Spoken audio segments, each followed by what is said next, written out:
আসসালামু আলাইকুম। আমি আজকে আপনাদের সঙ্গে শেয়ার করব কিভাবে বাসায় অতি সহজে খুরমা বানানো যায়।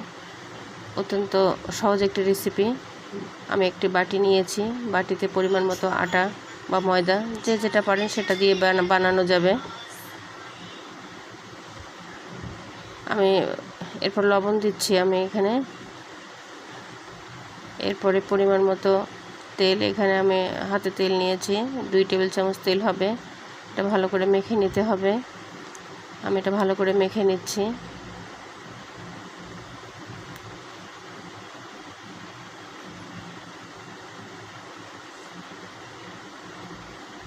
ভালো করে মাখা হয়ে গেছে। আমি এখন অল্প অল্প করে পানি দিব। পানি দিয়ে একটা পারফেক্ট ডো বানিয়ে নিব। এটা বেশি পানি দেওয়া যাবে না, অল্প অল্প করে পানি দিচ্ছি আমি। এটা দিয়ে একটা ডো বানিয়ে নিচ্ছি। আমার বানানো হয়ে গেছে, দেখেন পারফেক্ট একটা ডো হয়ে গেছে। এরপর একটা পিঁড়ি বেলুনে আমি একটা মিডিয়াম সাইজের রুটি বানিয়ে নিয়েছি এবং এটা খুরমার একটা শেপ তৈরি করছি আমি। দেখেন এটা কিভাবে করতে হয়।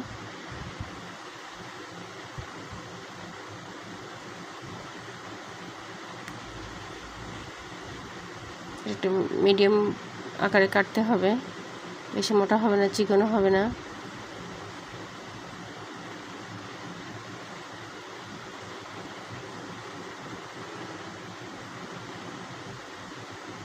এটা আমি কেটে নিয়েছি, দেখেন কিভাবে কাটছি। এটা এভাবে আমি সবগুলো কেটে নিব। কাটা হয়ে গেছে। এখন একটা কড়াইতে আমি তেল গরম করতে দিয়েছি। আমি এখন এই খুরমাগুলো দিয়ে ভেজে নিব।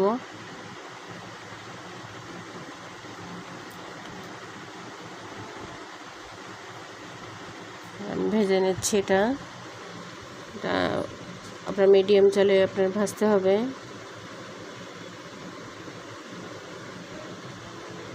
একটু কড়া করে ভাজতে হবে, কারণ যেহেতু এটা খুরমা, আপনার কম ভাজলে হবে না। ব্রাউন কালার করে ভেজে নিতে হবে।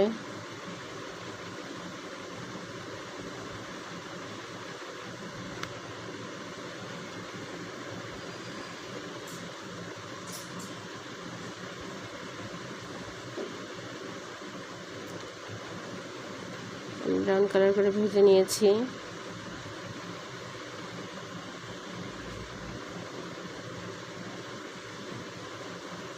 সবগুলো ব্রাউন কালার করে ভাজা হয়ে গেছে।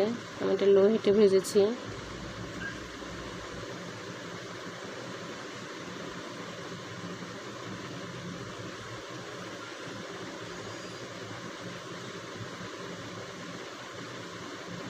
ভাজা হয়ে গেছে আমার। আমি এখন একটি পাতিলে আমি শিরা তৈরি করে নিব। চিনি দিয়েছি, 1 কাপ চিনি দিয়েছি, হাফ কাপ পানি দিয়েছি এবং 1 চিমটি লবণ আমি এখানে দিচ্ছি। দিয়ে আমি এটা জাল দিয়ে নিব ভালো করে। কীভাবে নিতে হবে দেখেন। এটা 5 মিনিট আপনার জাল দিয়ে নিতে হবে। এরপর আমি খুরমাগুলো এর মধ্যে দিয়ে দিচ্ছি আমি। দেখেন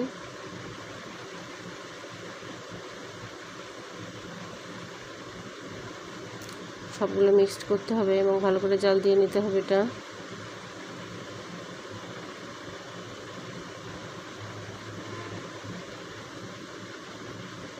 আমার হয়ে গেছে।